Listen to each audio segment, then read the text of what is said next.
40 police officers from El Salvador and Belize are participating in a one-week gang resistance education and training GREAT certification program.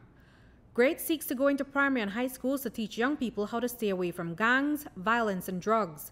These officers are now learning skills to reach out and communicate better with these at-risk groups. The officers who are here are learning skills to take back to their community, to teach kids things they need to do.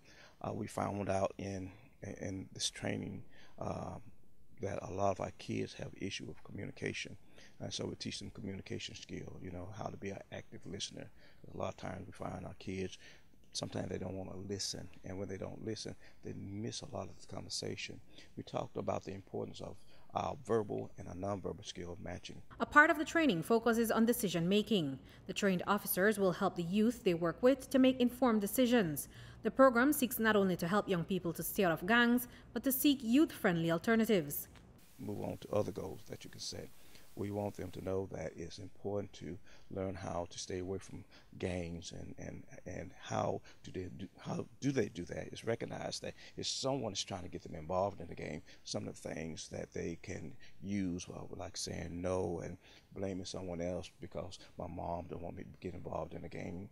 That's not something that my priest or my pastor want me to get involved with. So it's taking that off of them. You know, what we're trying to do is make sure that our kids can see a future. You know, we want them to have a future. We want them to know there's other things that they can do besides getting involved with drugs, violence, and gangs. But we have to give them something to look forward to, and we want them to know that the decision they make today can have an impact on their life tomorrow. So we want to teach them about making good decisions. Of the 40 participants, 15 are from El Salvador. The GREAT program is one of the solutions to the country's fight with organized crime, where it is estimated that over 60,000 young people belong to gangs. The fight among gang groups made El Salvador the most violent Latin American country in 2016. So in recent years, they have changed the approach to addressing gangs and violence. The gang problem in El Salvador isn't containable as a first action. Taking action like as arresting people is not being effective anymore in El Salvador.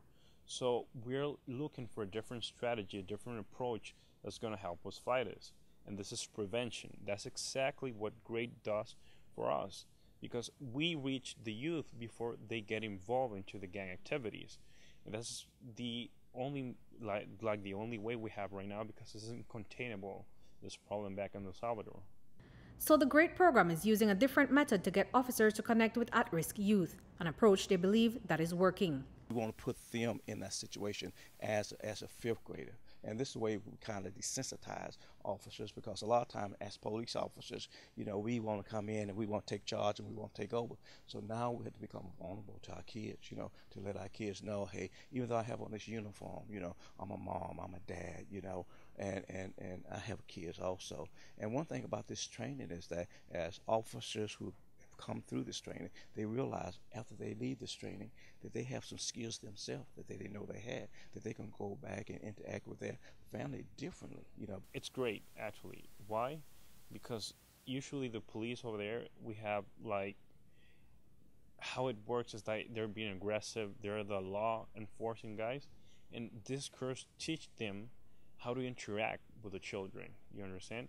They generate a bond between them, and it's not imposing themselves over the ideas they have to the children, but it's a way they get involved, and they're a guide for them. At the end of the program, the officers will be certified if they successfully complete 3 phases of testing, including 2 written assessments and a facilitation of a lesson. Reporting for News 5, I'm Andrea Polanco.